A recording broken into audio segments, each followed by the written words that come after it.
Good morning, good afternoon, greetings. This is Simran Balani, Chief Operating Officer with CCE Finland. And what a gathering today we have for our online pre-conference, a precursor to our 11th symposium. I welcome all our audience, ones who have joined via Zoom to this conference, via our YouTube channel, via our website. A very warm welcome. And I'm joining today from Bangalore, India. And our speakers and our audience right now are joining from various countries.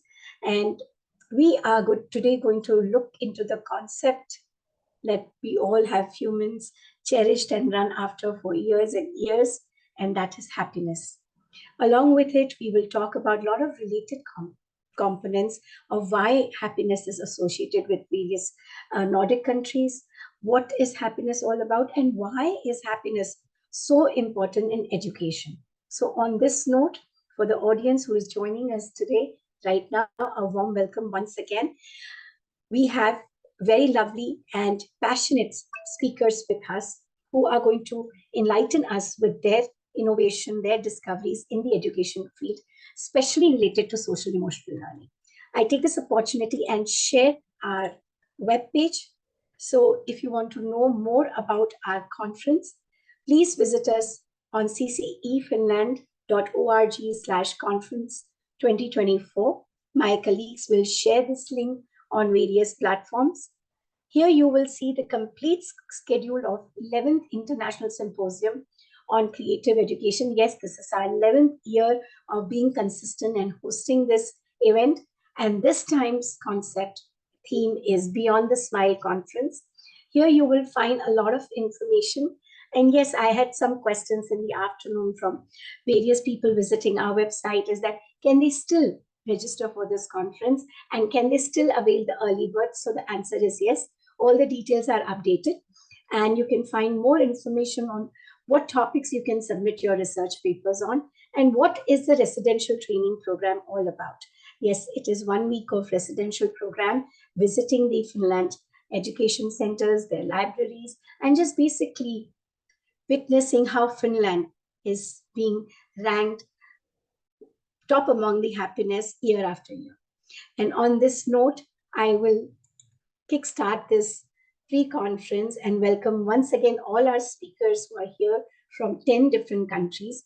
But before we open the floor for speakers, I welcome my colleague, Joachim Rowley, who will talk to us about this conference more and further. So welcome, Joachim. The floor is yours. Kindly introduce yourself. Thank you. Hello. Thank you, Simran. It is absolutely wonderful. I'm just checking once again. Can you all hear me all right? Yes. Fantastic, fantastic. I just want to say that I'm extremely excited to welcome you all to this 11th symposium this April in that we will exchange ideas, get together, exchange ideas in a very active environment where we will talk about this year's theme, as Simran mentioned, Beyond the Smile. And what does this mean is how happiness plays a role in nurturing creativity in everyone's education and most importantly also in their lives. So and I think in this sense we can take a lot of learnings from my home country Finland, where I'm calling today,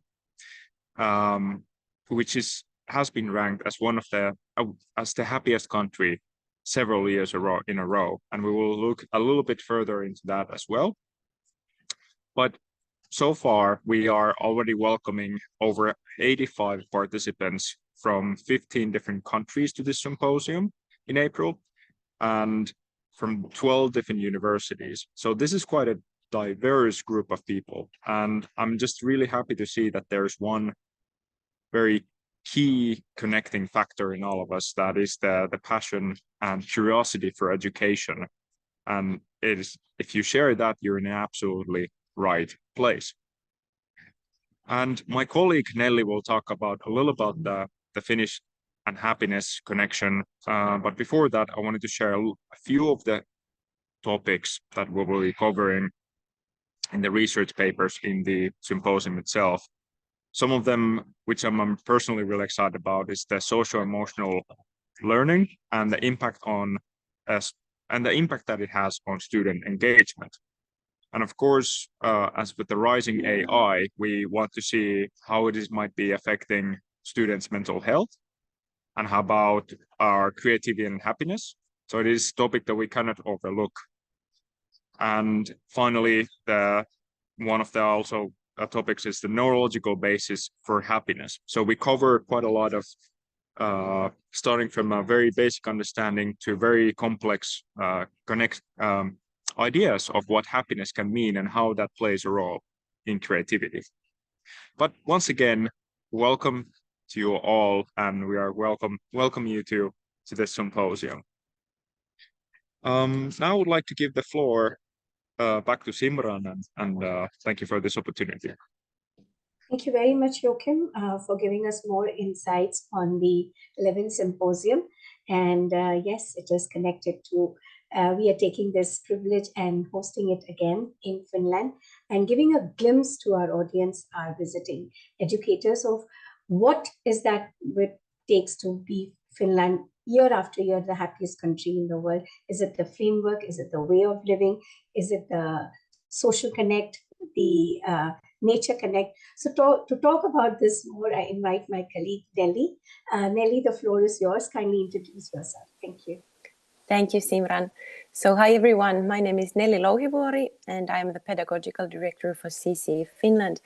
And I am happy to be here to talk about something this important as happiness. And as Joachim mentioned, I'm also really proud to talk about this topic as a person coming from Finland. And I'm happy to share some insights about this thing. And today we start with a short video that explains a little bit about what makes Finland so happy. And if you have met a Finn, you might have noticed that there is this myth of Finnish people not being really talk active and not so smiley people. So how can we be the happiest people in the world?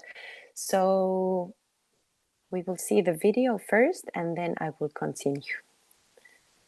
Just a moment. We Finns are pretty happy people, even though we may not smile all the time. The things that make us happy are often very down to earth. Allow us to show you what we mean. We think running in a pool with a belt and walking with sticks are pretty cool ways to exercise. When it comes to food, there's nothing more down to earth than a boiled potato. We eat a lot of them. Like this. We find luxury in relaxing at a cozy waterside cottage surrounded by forest. Our favorite sweets don't come in so many colors. They're just black, and they're not even that sweet. In fact, they're salty. And for us, sitting in a simple heated room is the perfect way to spend time together. But there's more to happiness than eating boiled potatoes and black candy. Our happiness is the sum of many ordinary things that are actually quite extraordinary.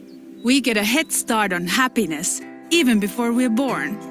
All parents-to-be get a baby box full of important stuff for their new family. Maternity and child health clinics, part of the public healthcare system, keep us on a track for a happy, healthy life.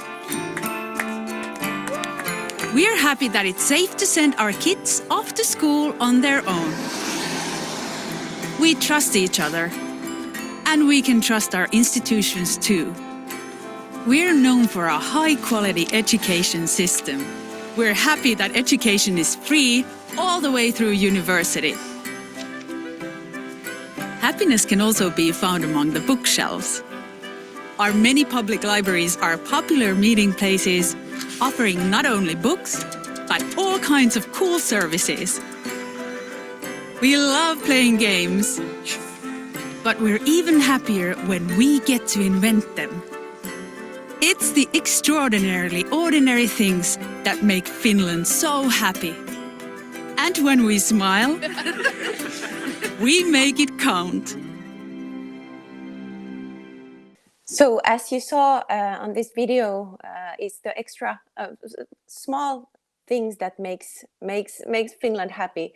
And just to mention a few examples, as you saw also on the video, education is one of these, and we are really proud of our education and healthcare system, our nature.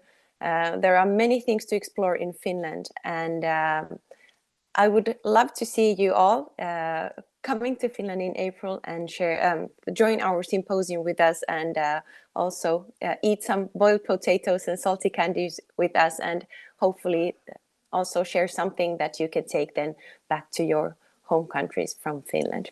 But yes, thank you for this opportunity to share some insights from the Finnish ordinary things. Thank you, Simran. Thank you very much, Nelly. And what they say is seeing is believing. So I had the chance to experience this magic, and I could actually witness children traveling to school and home on their own. And there is just tremendous amount of trust that when you step out at 11 p.m., also midnight, you have this aura of being in the safest place. And yes, that waterside cottage had my attention, and the boiled potato. So I'm sure the audience watching us is getting more excited. And yes, if the video can make you so much happier, imagine what it has the effect when you visit us.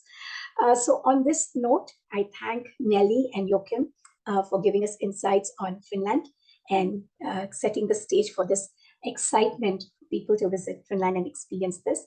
And now I welcome our first speaker, Dr. Wasabi.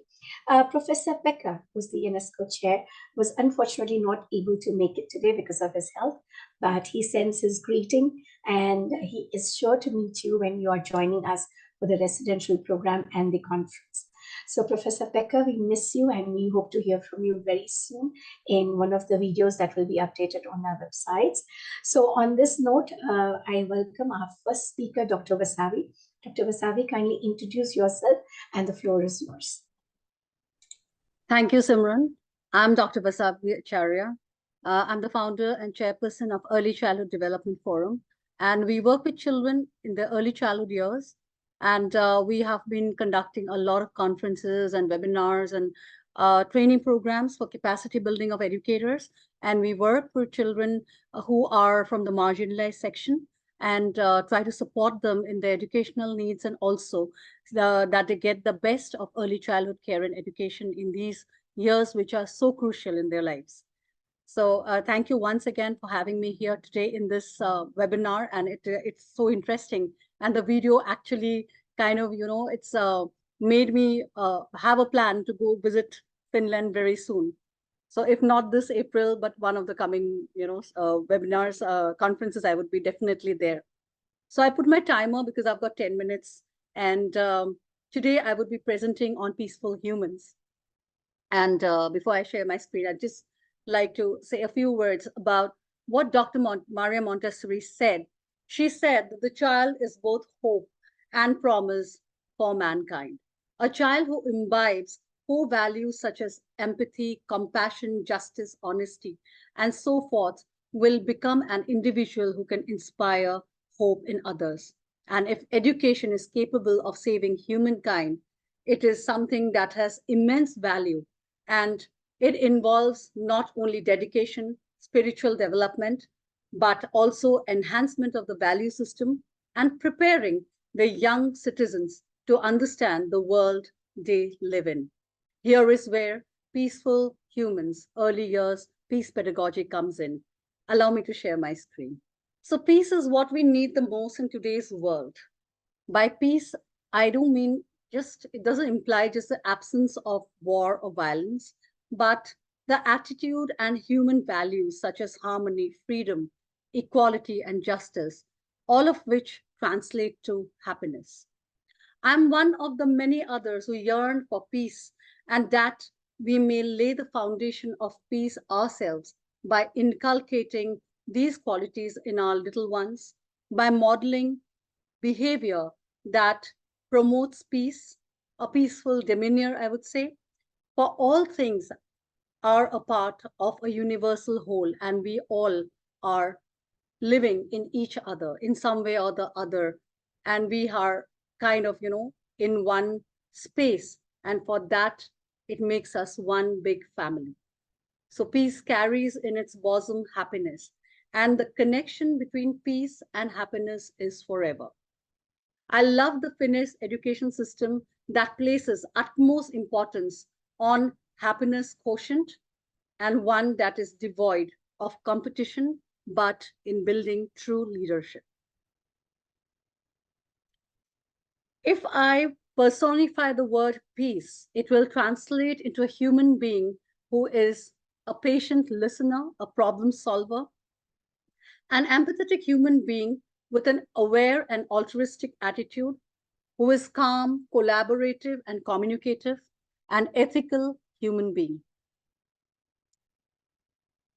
So when we talk about the sources of peace, inner peace implies loving and accepting oneself the way we are, living in harmony with oneself. And I feel that without inner peace, it is impossible to attain peace with the social surrounding or in your social life. So from inner peace, we move to the social peace in our social life, living together, accepting each other's differences, resolving conflict, thereby living an enriched life that would enable one to become happy and successful. And then comes peace with the environment. Since we are all connected, we cannot imagine the planet that is our home, the environment, our third teacher, be violated. We need to preserve in order to live in peace and in harmony and in happiness. Peace education is a process of acquiring these values, and these values, if inculcated from the early years, is so important because at this time the children, their brain architecture is developing, and so they kind of absorb all these core values which enable peacekeeping from the start. And this includes a wide range of values like empathy, compassion, responsibility, you name it. And these are things we need to inculcate in them since their early childhood years. So when I talk about this peace education or the peace pedagogy, through this, we want that children, they find an alternative to violence. They learn to recognize and label their emotions, express their feelings, and also kind of be more in control.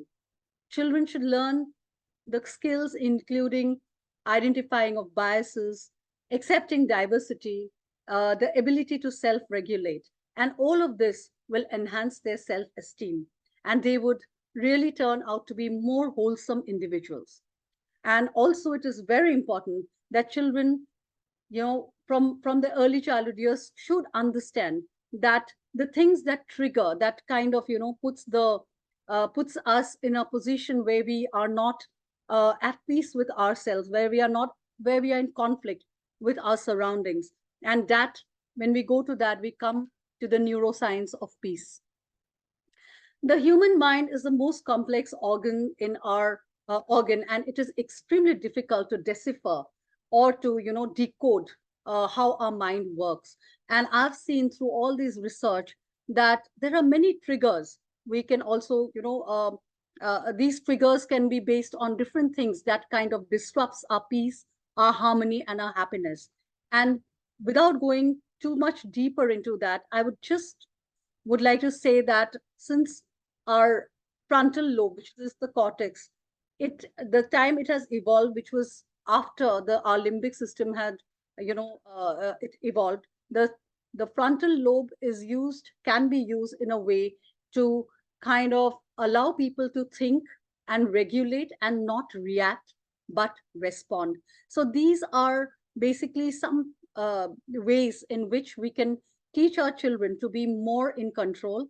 One being mindfulness, which has a significant impact in enabling a person to control one's feelings and emotions, and also to be able to self-regulate.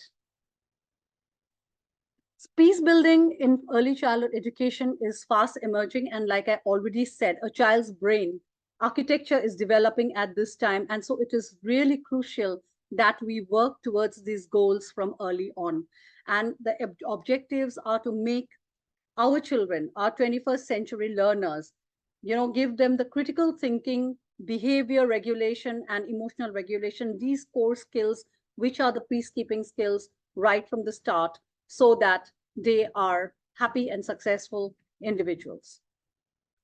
Coming to the pedagogy, we have set up a curriculum. We the peace enabling set up a curriculum and the methodology. So I'll just touch over the surface of this, because I don't want to get too deeper. I've got just 3 minutes left. We want an environment which is supportive of a peaceful, kind of a surrounding, like a peace school, which is designed in a manner which is very, very conducive to thinking or behaving in a more peaceful manner. The classroom climate that talks about a peace zone, conflict resolution, the mindset of the facilitator. If I'm a peace educator, what should be my mindset? And the involvement of the family, because family again plays a very crucial role when the child is young. We also have peace language, how we need to communicate, because words spoken are very, very crucial, and how one word can change a child's life.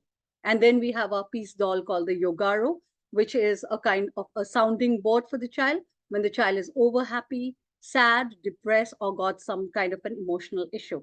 So, the child can talk with that doll, because they kind of feel more more freer, or maybe more better when they talk with kind of a doll or an object, not the human beings who are adults, who are, who can kind of form some opinion as regards what they are thinking. So we have the Yogaro. And as far as the curriculum and methodology goes, how we kind of inculcate this is through visual arts, activity worksheets, performing arts, music, dance, drama, and movement, which are enablers that help one get rid of any kind of weight that is boring on them. Storytelling, peace stories that would give the child an insight into how they could respond to a situation. And then, of course, the mindfulness practices. So these are glimpses of what we've been doing in our Tender Petal schools in the last 10 months, and how teaching them diversity, how teaching them gratitude, friendship has helped them, and they are much peaceful individuals. And this is a paper I presented in our ECDF conference in Bangkok, the outcomes of how this pedagogy has worked on the children and how they have benefited from it. So the learning materials focus on 24 key values, which are connected with inner peace, respect, and non-violence. And it's grouped into 3 main categories. So if I talk about a peace facilitator's mindset, an educator needs to create a bonhomous atmosphere in the classroom, sans competition, because competition is the beginning of war. It ends happiness. She should do away with any kind of hierarchy between a teacher and a student, and create an atmosphere which is more collaborative. There is equal participation, and most importantly, there is freedom. Children are extremely responsive to the kindness and love we show them. So let them pursue their affairs and let them be on their own without interference. And that would allow them to be observant, independent, persevering, and happy. Let me conclude with this quote from Dr. Maria Montessori. Peace is what every human being is craving for, and it can be brought about by humanity through children. Thank you.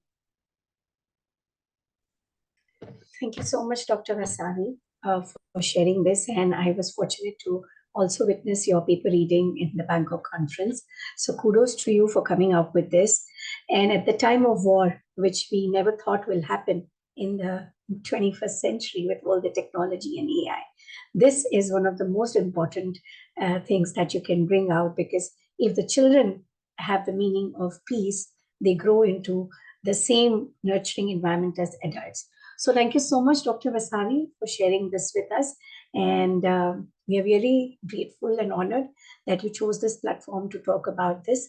And I'm sure that this will also enlighten a lot of educators who will be listening to this around the world. And you can reach out to Dr. Vasavi even through our CCE Finland platform. And you can even post your questions right now and we can answer them at the end of the session. So thanks once again, Dr. Vasavi, and thank you for your time. With this, I move on to our next speaker, Associate Professor Dr. Abdul Karim, joining us from Indonesia. The floor is yours. Kindly introduce yourself and take it forward. Thank you so much. Okay, thank you, Ms. Bellany. And I say thank you very much for CCE team, especially for Mr. Hera and Ms. Shirin, to invite me to this best program, pre-conference for Welcoming 11 Symposium. Allow me here to introduce myself. My name is Abdul Karim. I am as editor and also reviewer of several journals, especially for journal indexed by Scopus and also internationally journal others.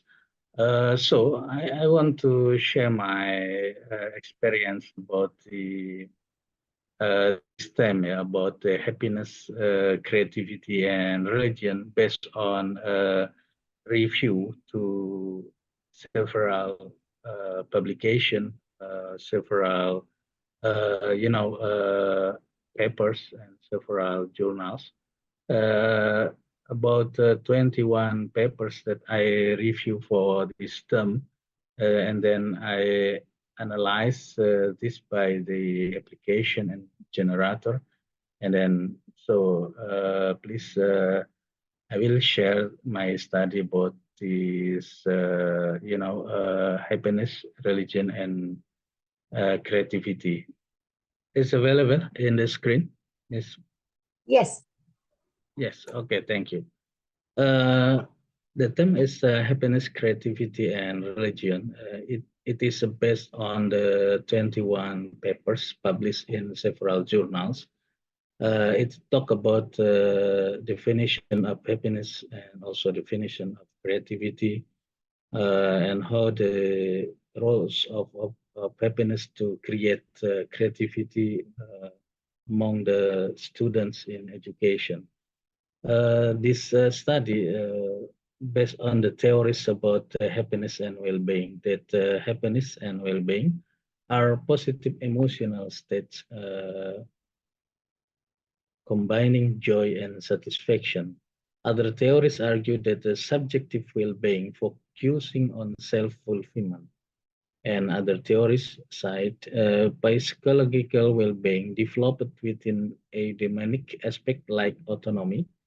Teacher well-being directly impacts student happiness. These 21 previous researchers, some of them argue that, like Bensick 2023, find happiness index values are below average, with the quality of life being a significant area of improvement. Fernandez Garcia et al. 2023 suggests an active lifestyle reduce anxiety, depression, and stress. Ho 2023 finds spirituality and religious people significantly increase happiness, and thus 2017 highlight the correlation between quality education and overall well-being. This is some argument of experts or researchers among the 21 papers or manuscripts. And then it's a show the phenomenon that GDP is a key factor in evaluating happiness. Some happiest countries have a high GDP per capita, while the least happy are poor. The correlation between happiness and GDP is not perfect. UN 2011 report on Bhutan's gross national happiness, GNH, systemized into annual WHRs. UNESCO Asia Pacific offices launched Happy School in 2014 to promote happiness and well-being. And the last for the phenom is Finland is ranked as the happiest country globally for the 5th consecutive year. So this is I agree with this country. The Finland is the happiest country in the world, and for the 5th consecutive year. Indonesia have to learn about the happiest education, especially to the Finland. But it's show the problems that one is limited data on positive psychology usage, and then traditional utility theory fails to account for people's enjoyment of goods, services, activities, or amenities. And the third distinction between happiness and subjective well-being. And the fourth problem is limited research on happiness, education, and income levels. Teachers in education face pressure like a classroom anxiety and societal pressure. The last problem is, I think, most important to be solved. But the teachers, they feel, face and feel stressors like classroom anxiety and societal pressure. So the study has several research questions. The first, how is creativity and happiness being understood? And the second, how creativity contribute to happiness? The third, whether religions plays a role in the happiness of an individual. And the last research question is, and how is the integration between subjective and psychology well-being? This is the research question that I study, and I analyze the 21 paper, and then I have the data, and also I have the answer from the 21 papers or manuscript. So the data or result, data one is about the meaning of happiness and creativity. In the problem, I saw here the limit, the distinction between happiness and also there is not a clear definition between happiness and creativity. So the data here I found from the several authors and also several papers and manuscript, so that the happiness is a psychological concept, and the second is it is a state of well-being and contentment. It is a personal experience influenced by relationship. And how but the meaning or the definition of creativity is a novel. Creativity is novel and fresh, and it needs usefulness to increase activities.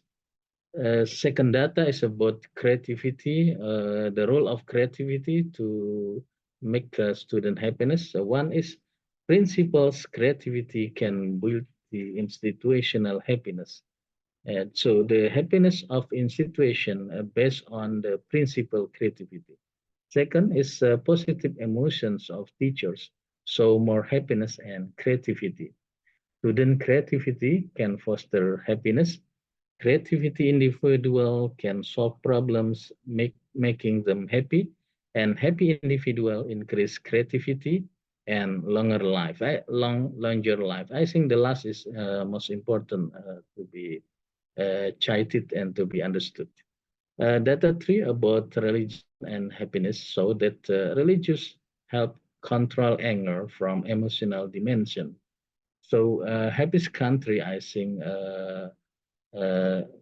For the people more really more spiritual, more religious. Why? Because overall religious people are happier. Meaningful activities might be finding the happiness. Unexpected plays from the holy book can create happiness. Modern ideas of religion often reinforce happiness. And the last, the religion activities associated with higher level of happiness.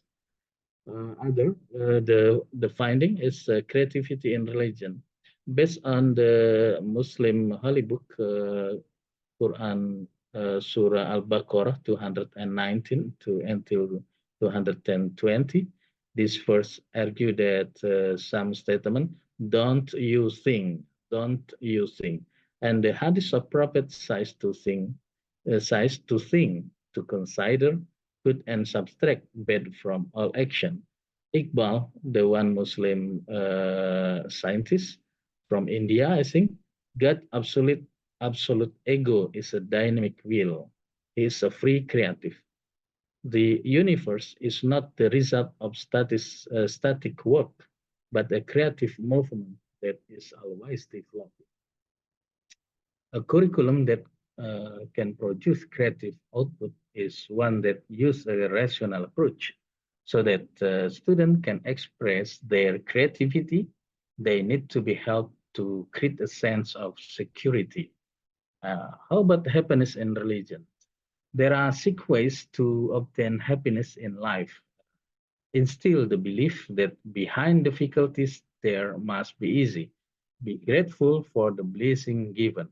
Be patient with all calamities. Forgive others if they make mistakes. This is important, I think. Forgive others if they make mistakes. Avoid bad thought. Stay away from getting angry when facing problem. Reducing worldly desire with asceticism and feeling satisfaction. And the last data about subjectivity and psychological well-being. The first is subjective well-being is a field of psychology that studies quality of life. SWB will become more integrated into psychology. SWB is measured from an individual's self-reported, distinguishing it. Positive self-WB proceed differs positive psychology outcome and tracking subjective and psychological well-being provide information for policymaker underlying by psychological process influencing well-being. So the conclusion is creativity and happiness are psychological concepts influencing personal well-being. Education policies promoting creative assumption and happiness. Religion plays a role in happiness, controlling emotional for developing creativity. And the last conclusion is subjectivity and psychology well-being are integrated with implication for happiness. Thank you to God, Allah Subhanahu wa Taala. Thank you, CC Finland, Mr. Heram, Mr. Sirin, CC team. Thank you very much. It's a good and perfect program. Greeting from Indonesia family. Thank you. Thank you so much, Dr. Abdul. So many parts that you shared, I could totally relate to this. Few years back when I was at a teacher training program, I said only a happy teacher or a happy school management can have that trickle effect in the classroom. And you so rightfully have proven that with so much of research and backing it with data. I also really admired that you gave us 6 pointers of how we can cultivate that. So it was not only the research you shared, but also the pointers to take us forward. Thank you very, very much. And I'm sure this will be cherished and treasured by all the conference participants and our audiences who will also visit our YouTube channel. So this was very, very informative. Thank you very, very much, Dr. Abdul. So with this, I pass on the floor to Ms. Shireen. She will be presenting. Shireen, kindly introduce yourself once again for the audience who would have joined us, and the floor is yours. Thank you. Hello, everyone. Good morning, good afternoon, good evening, as you are joining us from various time zones. It's my pleasure to welcome you for this online conference for the onset of the 11th International Symposium on Creative Education. We started this symposium my colleague Joachim shared some facts and figures with you, but I would like to take this opportunity to talk a little bit more about it, and then I will go to my topic as well, because today I joined also as a presenter. So we started this symposium back in 2013, and it's like 11th year of these symposiums. And I will tell you like what I got from this symposiums personally.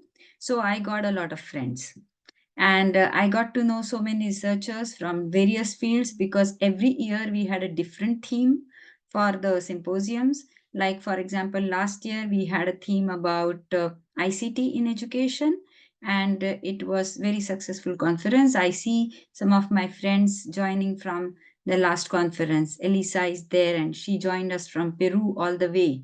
So so it's like I always feel that this is like too far away to come here and to present a paper. I mean, come on, you cannot handle the jet lag itself in the first place, and on top of that you have to present a paper. So Elisa, thank you for joining us back then, and she is joining us again for the 11th symposium. So looking forward to meet you, Elisa, there. And then we had various themes. During the Corona times, we had a very interesting theme. We said embracing creativity amidst Corona.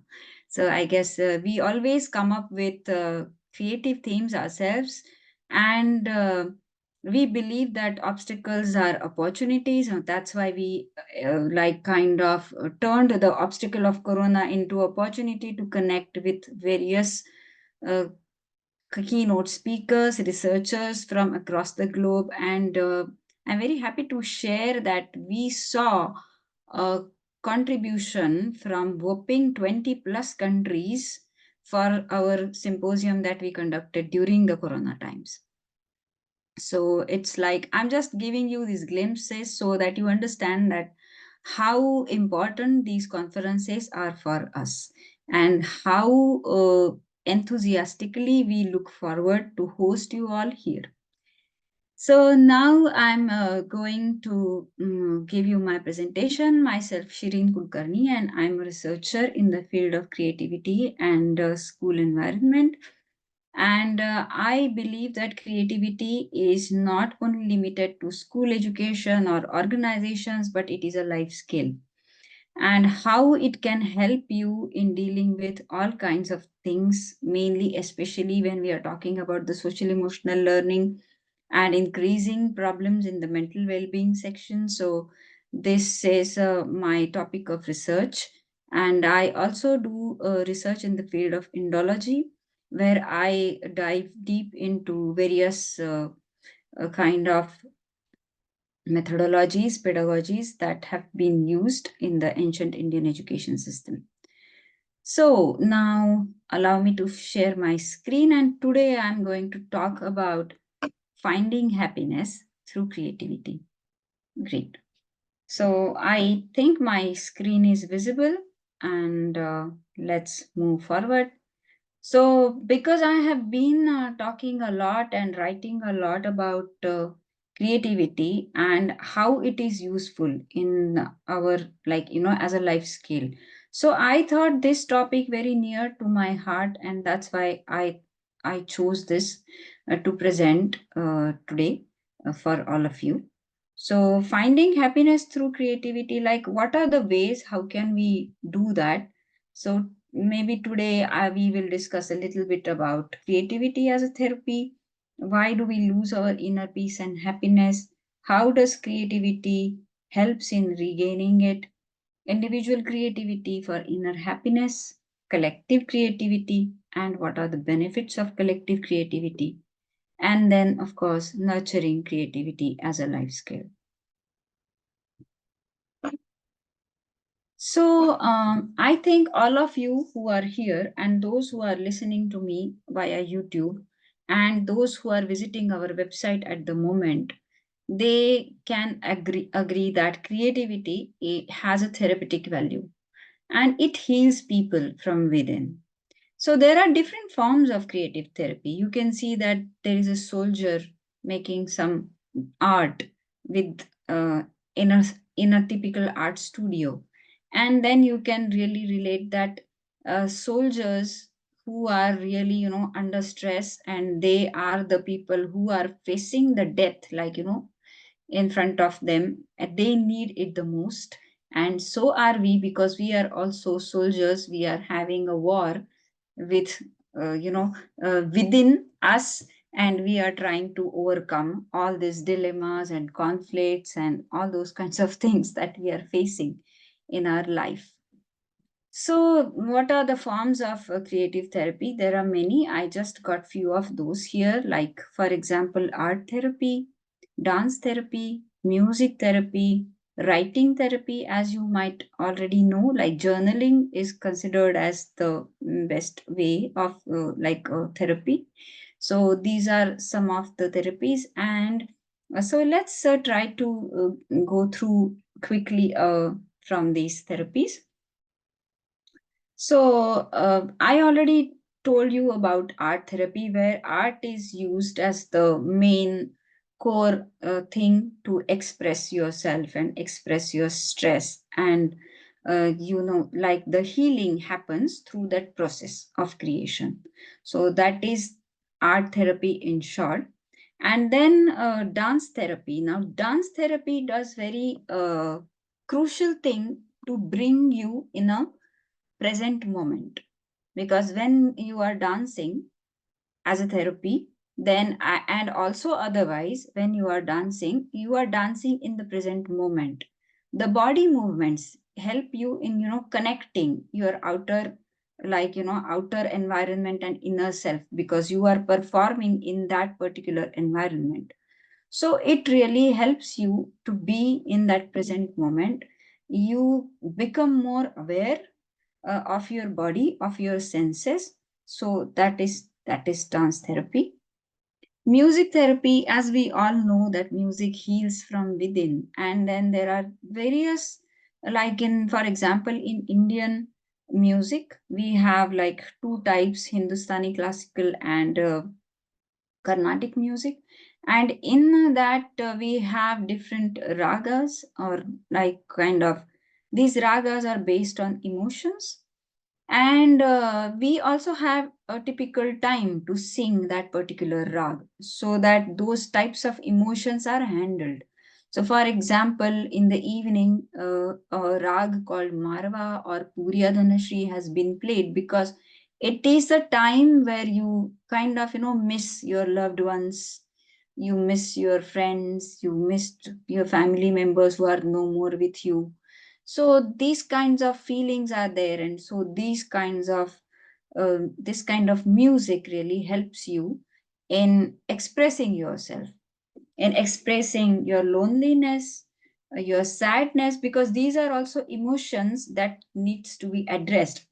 Unfortunately, because of the social media, we think that the happiness and being chirpy, being charming, being beautiful all the time are the only things that we should showcase. But in Indian psychology and Indian philosophy, we always believed that we need to express our grief, we need to express our loneliness, we need to address those things, to go through that and to go beyond that. But if we don't address those things, then it is very difficult to go beyond that. So that's why the music therapy is one of the most important thing. But the $1,000,000 question is that why do we lose our inner peace and happiness? I'm just going to discuss, there are like thousands of reasons for that, but the important thing which I found is that the pressure of time, the pressure of place, the pressure of performance, all these things, because of all these things, we lose our inner peace and happiness. So then what to do about it? So how does this creative art expression help to regain our inner peace, to regain our composure? So all these creative art expressions, these are tools. So through which we can exhibit our emotions, we can address our emotions, and they kind of make us aware about what is our mental state. Like, are we anxious? Are we happy? Are we sad? Are we agitated? Are we frustrated? Are we depressed? So this kind of address, like, give us awareness, like what is my mental state? Because in art therapy, I have learned it a bit.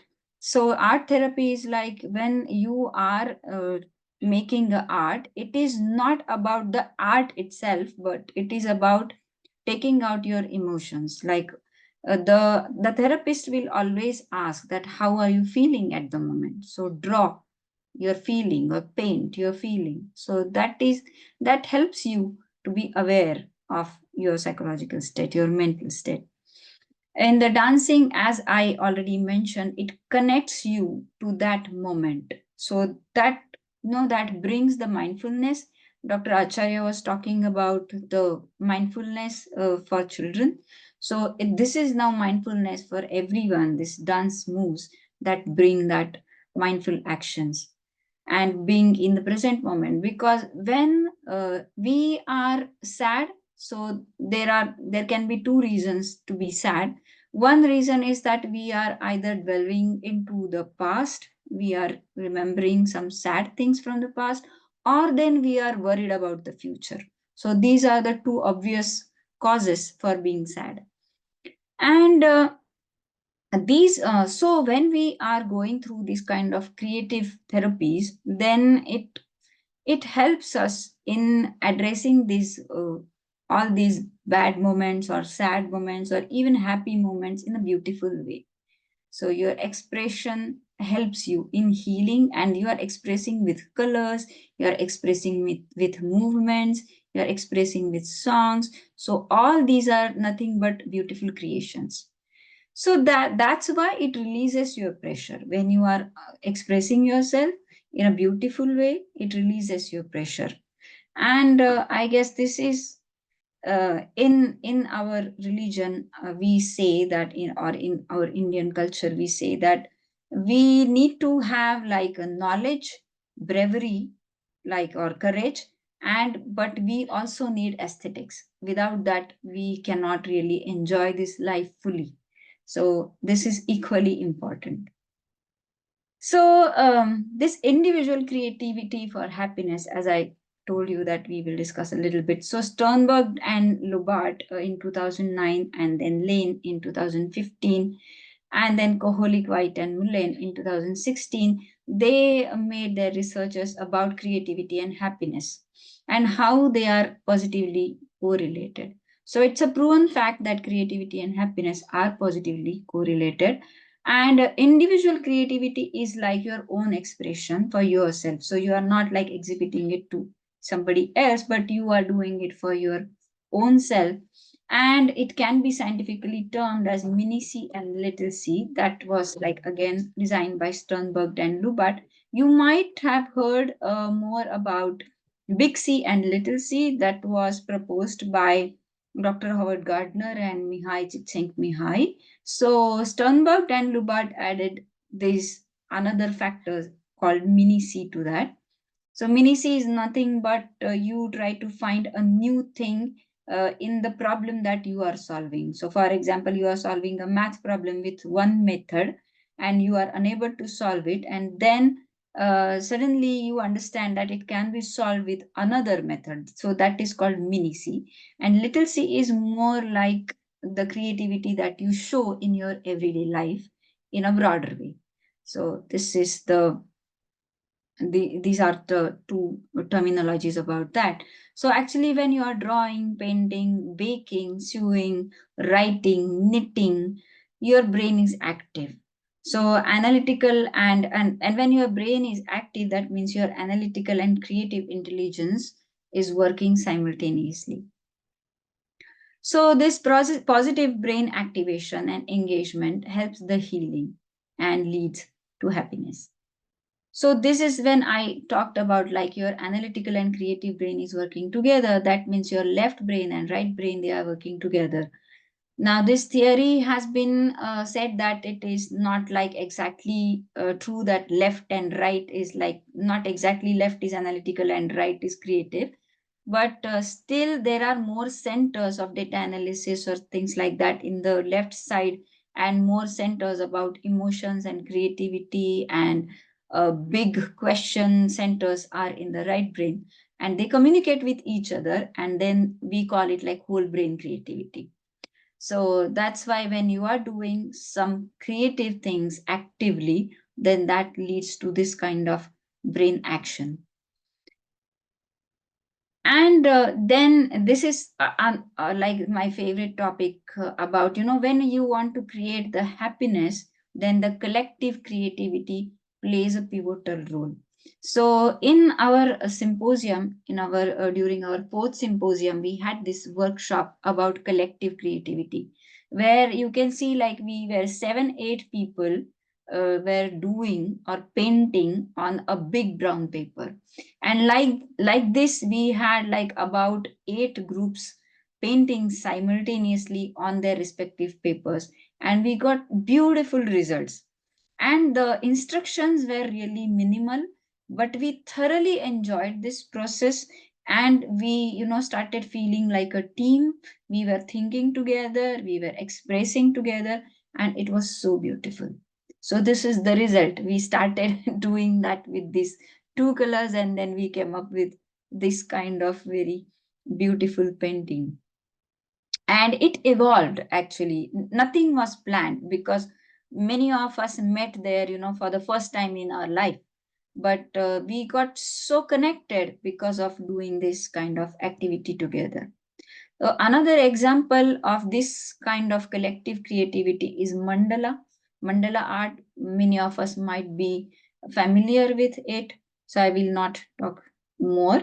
But this is also an example of collaborative or collective creativity. Similarly, the Rangoli art that we have in India, where we make different types of designs, it is like either it can be done individually or it can be done collectively. So it's like the day-to-day creativity you can have, like the morning creativity, I would like to call it. So what are the benefits actually of this collective creativity? So I already told you that when we started doing this, painting this thing together, then we started feeling so good about, being the part of the community. And it was a positive engagement, which leads to a positive self-image that we have done something together. And that enhances the collaboration.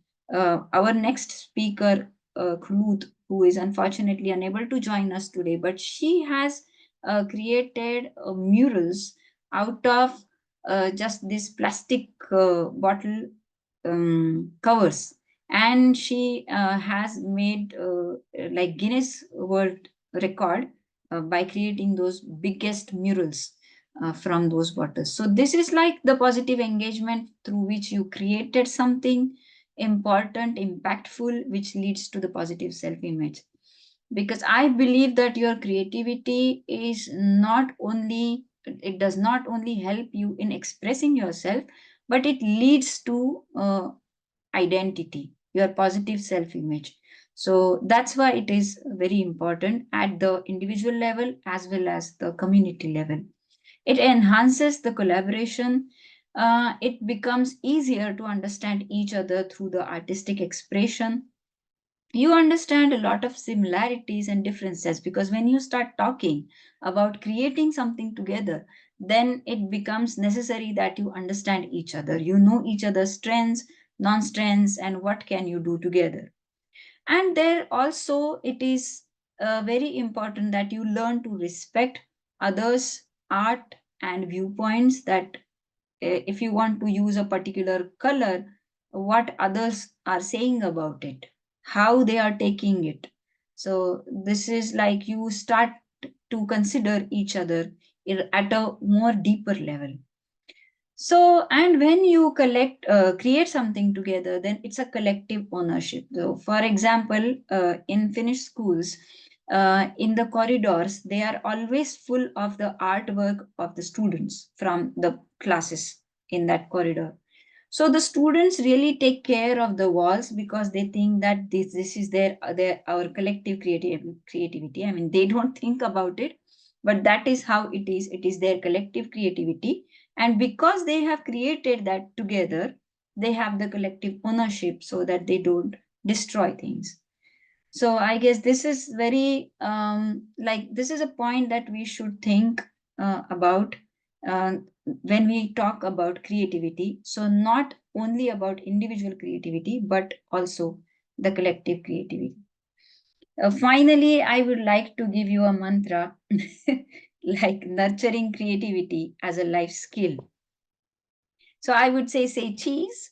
And the cheese includes like you challenge yourself, you challenge your creativity, you encourage yourself and others in your life to create something new, to experiment, to engage into meaningful activities where you can create something, when you can find new meanings, where you find new ideas, and you surprise yourself, like small surprises, taking yourself somewhere, taking your loved ones somewhere when they are not expecting it at all, because that also rises the happiness in that moment.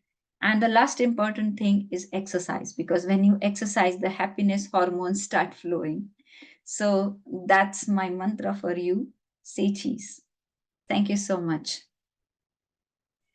Thanks a lot, Shireen. And I think once again, you've also given us a mantra that we can, and this is also a simple one to remember. Say cheese. It was very informative to know why certain music was played in the evening and what happens in the evening psychologically. Thank you so much for sharing these insights. And it was really a pleasure, as always, to hear from you, Shireen. Thanks a lot. And I see Dr. Catherine has joined us. Welcome and thank you for joining. I will move on next to you. Kindly introduce yourself and the floor is yours. Thank you. Hello, everyone. I'm Dr. Catherine Murray from Australia, and it's my pleasure to speak with you today about happiness and joy. I've got a little PowerPoint that I'd like to share with you, so I'll just share my screen. Simran, if I can do that, and let's get started. Everyone, today I'm going to talk about social and emotional well-being.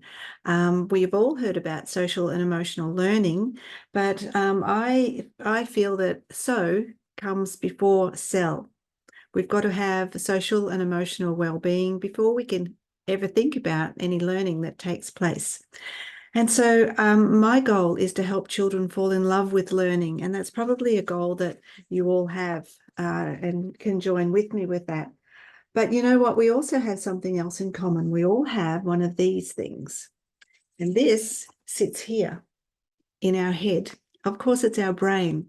And we all have a brain, and we all have different different chemicals and hormones that circulate in our brain due to the environment that we are placed in. So you've all heard about the happy hormones, and we'll talk about that a little bit later on. And happy hormones are stimulated because of the people that we're around, the environment that we're in, and the experiences that we engage in. So I'm going to spend these next few minutes talking with you a little bit about the brain and how the brain works and how that impacts our happiness factor and our joy and our social and emotional well-being, and of course, our happy environment for learning. All of that is, I think, is pivotal in having children fall in love with learning and enjoy the whole learning experience throughout their whole life. So let's just go to this next one. Now, Miss Shireen was just talking about the brain, and it works in beautifully. So thank you for that nice introduction for me, Miss Shireen, and you probably didn't realize that it was going to work in so well. In my brain set environments formula, which is a way to set up our learning environment so that it aligns with the brain, I look at the brain in 3 levels. So yes, while I agree there are the 2 hemispheres, and as we see in our brain here, there are the 2 hemispheres, and they're made up of lots of different regions. And the brain is very complex, as we know.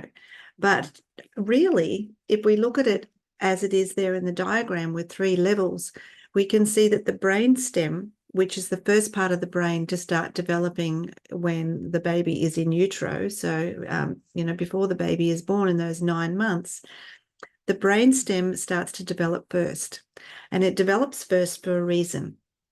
It's the survival part of the brain. And it's the S in the brain set environments formula. So this bottom part of the brain, the survival part of the brain, does anything that it needs to keep this organism safe and secure. It also manages things that we don't even think about: our digestive system, our breathing, our blinking, all of the involuntary things, our heart pumping, that happen within our body is all based here in the brainstem. That's why it develops first. Then up here in behind our ear is the limbic system, and the limbic system is where the emotions are housed. So when we feel threatened, or when we feel stressed, or when we feel joy, or when we feel happy, that's where that emotion sits.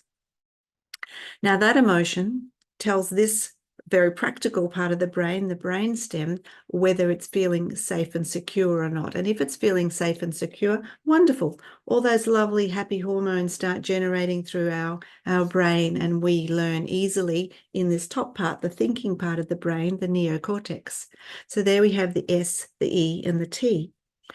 And when these two bottom parts align and everything is good, the thinking happens, the happy hormones are released, and we learn with joy and with this love of learning and curiosity and interest and creativity, as Ms. Shirin was talking about a moment ago. And we have this sense of calm. We have this mindful approach, which Dr. Basavi would have been speaking about earlier as well. So all in all, it all aligns together. Now, the issue happens if we've experienced trauma or we are triggered in some way. So a loud noise, a smell, something else that's a sensory reaction to an experience that hasn't been so good. When that happens, a whole lot of cortisol floods our brain, and that gives us foggy brain. That means these two parts are trying to make sure we keep safe. This part's feeling a little threatened, so this one is on high alert, like what's going on here? And the top part is thinking, but also thinking about, well, how can I get out of here if it's not safe? So the cortisol gives us foggy brain. So we don't always think clearly when we have foggy brain. But if all of that is calm, we have a calm brain and we have a thinking brain. And my mantra is a calm brain is a thinking brain, but it's also a happy brain and allows us to think. So that's why we need to provide social and emotional well-being opportunities for all children, gifted children, as well as challenged children, as well as the mainstream children. It's all really a prerequisite for learning, making sure that we all have positive social interactions, we build really strong relationships, we feel safe, we have a sense of safety, we know that things are okay in the environment. And by being well socially and emotionally, we can further our learning in a calm, relaxed way. A calm brain is a thinking brain, remember. So it really is this whole intersection of attachment and relationships and communication and child development and brain development. And we have Maslow's needs coming up too, because, obviously we have a whole range of needs. And Maslow first pioneered these, I think it was in the 50s. And this is the version, the updated version that was developed in the 70s, where 3 more layers of Maslow's hierarchy of needs were put in place. And you're probably all familiar with that, so I won't go through this in depth. But really, if we have our human needs met, our physiological needs of having shelter, air, water, if they're all met, then we have that sense of safety. We feel a little safe. So there's the brainstem coming in now. Those 2 bottom parts are making sure that we're safe, that we've got everything that we need. And then we have that sense of belonging and love and feeling like we're positive about ourselves. And that's where our emotional part comes in, the limbic system. And then we have, if those are satisfied to a degree, we can't all have 10 out of 10 for those, but if we have them at a certain level, then we can think clearly. Our cognitive level is high. We can move on to that space. But along with that, we like to have places and spaces that look inviting, that make us feel relaxed, make us feel calm, show us that we have a safe environment, a physically safe environment. And the brain is really quick to pick up all of these cues from our environment. And then we think, act, and feel in response to the environment that we find ourselves in. When all is going well, we can be the best version of ourselves, and then we can go and help other people as well. So we get to that transcendence now, where we can join other people and share the love almost, and share the joy and share the happiness of learning. So we can marry up the 3 levels of the brain with Maslow's hierarchy of needs and work out that we really need to focus on the social and emotional well-being aspect of learning, so that the environment is supporting the brain and is supporting those social interactions. We know, don't we, that human beings are social beings, and we all need to have some sort of connection with other people. We saw that really clearly during the pandemic, when so many of us weren't able to have those social interactions, and children went for a couple of years without having any real social interaction, except with maybe a very close circle of children. And that's being played out now in a range of different ways, with developmental delays or social and emotional well-being and social and emotional learning not being where it possibly should have been, should those interactions have taken place over those 2 years. So we need to build those links really, really carefully and almost make them purposeful.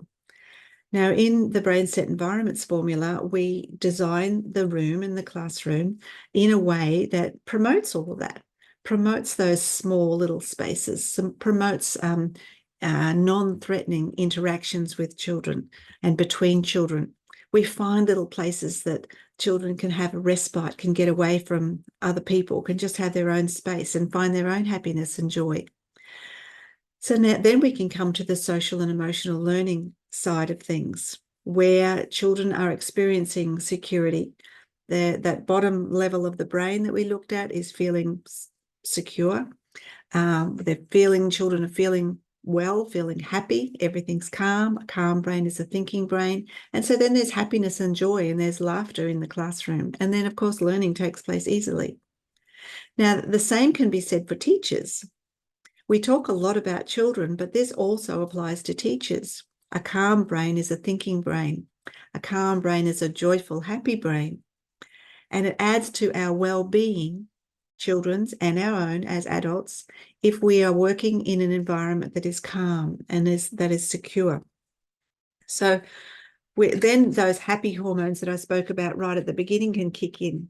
So we have the happy hormones of dopamine, and dopamine is really that reward hormone, and we get a reward for being calm and being satisfied with the work that we're doing. And rewards can also be things like getting some sleep. That's a reward at the end of a long, hard day. Having a nice bath, meeting your goals, having that sense of satisfaction. So the dopamine kicks into our brain and is released in our brain when that happens. This is almost like a happy brain recipe. Then we have the endorphins. The endorphins kick in, and they're sort of like painkillers. So they reduce anything that's uncomfortable for us. So laughing does that for us. Have you ever seen people engaging in laugh therapy? It's so funny to watch everybody else laughing at absolutely nothing. But, you want to join in, and it's a big, deep belly laugh. It's not just a little chuckle. It's a big, deep belly laugh. And that releases all of those endorphins, and that's the happy hormone. Music does it. Exercise does it. We all feel good after we've turned some music on. It changes the mood, right? And so does exercise. When you get out and do something, those happy hormones, the endorphins, are released in our brain, and we feel good after we've done some exercise. Then we have the love hormone. That's the oxytocin. And we get that when we socialize and we interact with people, because we are social beings. So socializing and experiencing friendship, experiencing love, releases oxytocin in our brain. And then the last one that is part of this whole love recipe and this whole happiness recipe is serotonin. And serotonin changes your mood or stabilizes your mood. Nature does that. When you step out into nature and walk amongst the trees, or sit on the grass, or look at some flowers, or even have some flowers in your house or plants in your house, nature releases serotonin. So does being in the sunshine, and also being in the moment. mentioned by Dr. Vasavi. Being in the moment helps to release the serotonin as well. So we have dopamine, we have the endorphins, we have the oxytocin, and we have the serotonin, and they are the happy hormones. So we want to set up an environment in our teaching space that releases all of those hormones and also gives the brain that sense of safety and that sense of security by the way we set up our environment. And that's what the brain set environments formula is, the way we set it up, the planning that goes along behind it, the types of learning gifts or provocations that we put within the learning environment, in the small little defined spaces that we have all around the room. And we say small defined spaces because there's only a few children that can go into each space because they are small. And that means that those spaces are less threatening than being in a big open room with lots of children. So if we have multiple small defined spaces, that adds to the calming of the brain, adds to those happy hormones being released, adds to social and emotional well-being, which then leads to social and emotional learning. So this is a photo of an early learning environment in California, in America, which is where I'm living at the moment, working with educators, even though I'm from Australia. And you can see that this looks more like a home environment, and that's what we want for our classrooms. We want a more of a homely environment so that children can be calm and relaxed, and we have classrooms that are full of joy and happiness and well-being, and then playful learning can take place. Now, Ms. Shirin mentioned artwork being in the foyer areas or the corridors in some centres in Finland, and because it's a community or a combined approach, everybody takes care of the artwork. It's the same in an environment like this. The children know it's a lovely environment, and the children are taught to take care of this environment and respect it, and be careful with the things, and take great care and have respect for all of the gifts or the provocations that are placed there for their learning. You can see that there's several small defined spaces there. Even though they're not all partitioned off, they're defined in some way. So we've got a nice round table. So the brain, the brain stem sees that as less threatening than a sharp edge on a sharp table, you know, a square table, or the shelving there that's on the right with those sharp edges. Just curving those edges or making a round table or a round mat or a round anything helps the brain feel safer and secure. You can see in the middle there's some shelving that divides one side from the other of the room, but it's see-through shelving, so children can see what's on the other side. And again, that's that sense of safety. We've got the nice soft couches, which is homely. We've got the mats on the floor. We've got a small little table at the back, so another small little defined space. Over toward the right, there's another little seating area with tables and chairs. It's like a little space where you'd go and sit. If you're an adult, you'd go and sit and pour yourself a cup of tea and just sit quietly. And it's a lovely space. And all of this has been placed carefully based on some very fine-tuned planning, after knowing the children and understanding the relationships between the children and having specific purposeful goals that the teacher wants to achieve to build particular skills with the children. But it's all done in an environment that supports social and emotional well-being, social and emotional learning, happiness, joy, and playful learning. So these images, or this image, and the one where we were talking about the brain and Maslow, it's just a little bit of food for thought for you, and it's just a really little snippet of the things that you might want to think about when you're putting your classroom together and thinking about how to design your spaces. It's not just where to put the furniture, it's about how we really curate the built environment. And the planning that goes along with it. is part of the brain set planning, and it's very purposeful and it's very intentional, and it's based on children's development, but also brain development. It's also based on the voice of the child. So factoring all of those things and any curriculum requirements that have to be factored in as well, we can put all of those together to develop a really beautiful learning environment like this one, where children feel relaxed and calm. So a calm brain is a thinking brain, but it's also a happy brain. And I will leave you with my details here. If you'd like to connect with me on LinkedIn, or you'd like to know more about what we do, you can contact me there, Future Strong Education. And thank you, Simran, for the opportunity to share a little bit. And I hope everyone is feeling happy and joyful as we move toward the end of the conference.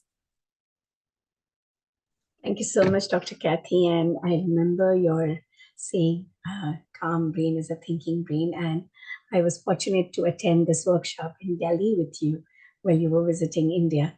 So thanks again. It is always a pleasure to listen to you.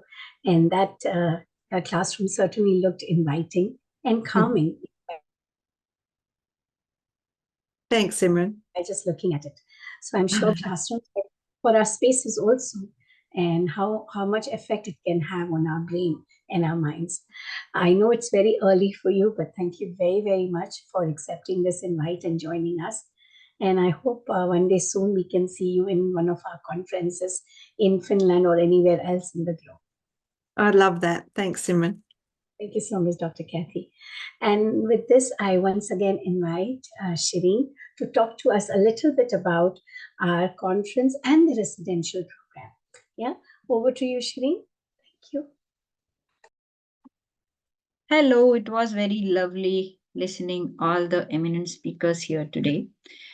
First, I would like to also throw a question for the audience, that how they are liking it, and if they want to comment on the event so far, that how they are connecting it with their own life, their own research. So the floor is yours. Till the time I'm talking a bit about a residential program that is going hand in hand with our symposium. So it's your time to think and reflect. So you can put your comments in the chat box, and then of course you can raise your hand and ask your question or pose your comment. So as Simran mentioned, that we have a residential program with our symposium. I would like to take you through this schedule of residential program. I will just share my screen quickly with you so that I can take you through. Yep. So here we are, and actually whenever we had this symposium, where the important part of the symposium was this residential program, because we always got the requests from people who were coming to Finland to attend the symposium. So they said that we would like to visit the schools, we would like to have some additional workshops related to Finland education system or specialties of Finnish education. So please arrange something for that. So that's how we started doing it. And this year also, this is an integral part of our symposium. So on the 14th of April, you need to arrive in Finland. We call it Education Wonderland, as everybody know the reasons for it. So you are welcome to the Educational Wonderland on 14th April. On that day, you have no formal commitments. So you can explore the city of Helsinki, and you can check the places out there. 14th April is like spring, so it will be very beautiful season. In Finland, by the way, all the seasons are beautiful, but then spring is extra beautiful, I would say. So you can come and explore how the landscape is then in spring. And then on 15th of April, we will first take you through the understanding of evolution of Finnish education system, like how it has changed. It is not a miracle that happened overnight, but it is an evolution that happened slowly and steadily, and then we can see now the results of it. So unlike other countries in the world where they want to first change the assessment or examinations when they want to change the education system, Finland has taken a totally different approach. You will hear more about it when you join that workshop. Then there will be the visit to learning spaces, this Odi library, which has won the best library award. So and it's worth seeing it, it's worth experiencing it. So we will take you through that. It will be a guided tour, so you can really look into nook and corner of the library. So you are welcome to join that. And then the day 2 is a continuation with day 1. We go and we see the Finnish schools, and we meet the teachers there, we meet the students there, and we visit the classrooms, we sit into the classrooms. So we have that first-hand experience. So you can really see like what does the Finnish school look like. And Finland has been recently very famous about its approach called phenomenon-based learning, and we can help you in understanding that with all our education experts who will be able to tell you that what is it all about and how can you implement it back home when you go from Finland. Then the third day is like, again, a school visit, but this time higher education, like high school. And or like it can be also like a part of a university where we will take you through. And then, of course, another kind of workshop about the activating classrooms in Finnish way, or the co-teaching, team teaching methods, and creative pedagogy in Finnish classrooms. So there are various topics, and there can be simultaneous workshops running depending on number of people attending those. So this is the like 15th, 16th, and 17th, and then 18th and 19th we will be in Lahti. So for first 4 days we are going to be in Helsinki. So you will arrive in Helsinki, and then you will be in Helsinki until Wednesday. Then Thursday we go to Lahti. In fact, Wednesday evening itself we will go to Lahti, and then we will have this 2 days symposium there, paper presentation, and hackathon. That has been a popular part of our symposiums since last year, and we want to continue that. People really enjoyed being creatively challenged, and they really enjoyed working in groups, sharing experiences with each other, sharing expertise with each other, using their expertise and skills for the community, for the group. So this is going to be fun. So we will have a lot of you participating in these hackathons. And then that will continue on the next day. We will have a lot of keynote speakers there. So if I take you through the list of speakers in a while, but before going there, I would like to tell you that what all is included in this 5 days, or rather 6 days academic adventure. So all your stay is booked from us for all these days, all the nights, starting from Sunday night until Thursday night, because Friday we are ending the symposium. So the 5 nights are booked by us. Then we take care of your moving around during Monday to Friday, like for the school visits and then dropping back you to the hotel. All that we take care of. Then your food is included except a dinner, but of course we are going to have an evening reception on Thursday, so where you will be invited. And then we have all the school visit fees, workshop material, the access to our LMS. Everything is provided within these fees. And you can see all these inclusions here in the fees and inclusions section. And you can see that because of a lot of demand from the people that they wanted to join us, so we have extended the deadline for abstract submission as well as for early bird. So now it's your turn to respond to our gesture. So we are expecting to receive more and more abstracts and more papers and more people enrolling for these various programs. So we are having conference days, that is 18th and 19th April. And then we have residential trainings, that is like from 14th to 19th. I just explained the itinerary for you. And then we also have virtual conference, but I suggest it is the best thing that you come here. Now this CCE members thing, I would like to explain a bit in a moment. Like we offer memberships to people who are interested in joining our community and joining CCE as an associate. So we welcome them for our annual membership. If you take our membership, if you become CCE members, then you get all our products at discounted prices, including the symposiums. So you are welcome to explore the membership information. I request my colleagues to put the link into the chat box here and also on the YouTube, so that those who are interested in membership, they can explore it.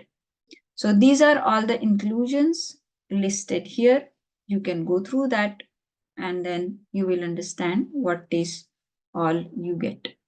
These are the products that we have on our website, so you can make online payments. It's very easy, just a click you need to do and then you will get.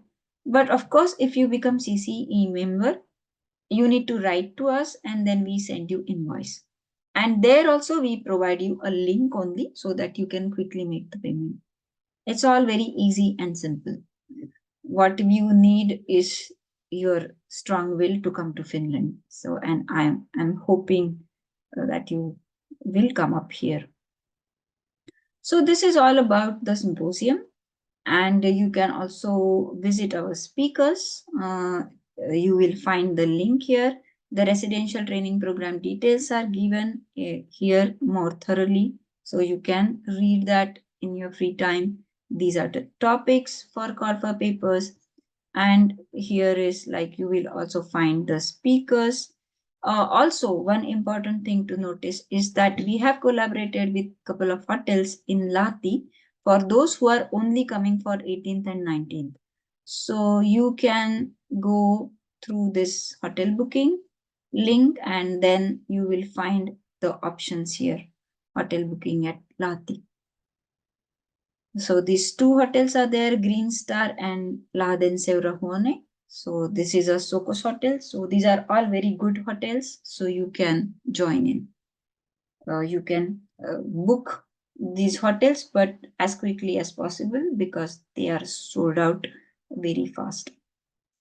So I think if you have now some questions, I'm ready to answer those questions. My team is eager to help you. So let me check the chat and see if there are any questions. Okay, so far so good. Everybody looks happy with all the details that I provided. And you can submit your abstracts when you visit our website. There is a button, submit your abstract. You click that and then you see a form. You have to fill in that. And that's how we receive your abstract. And we notify you within 1 week of receiving your abstracts.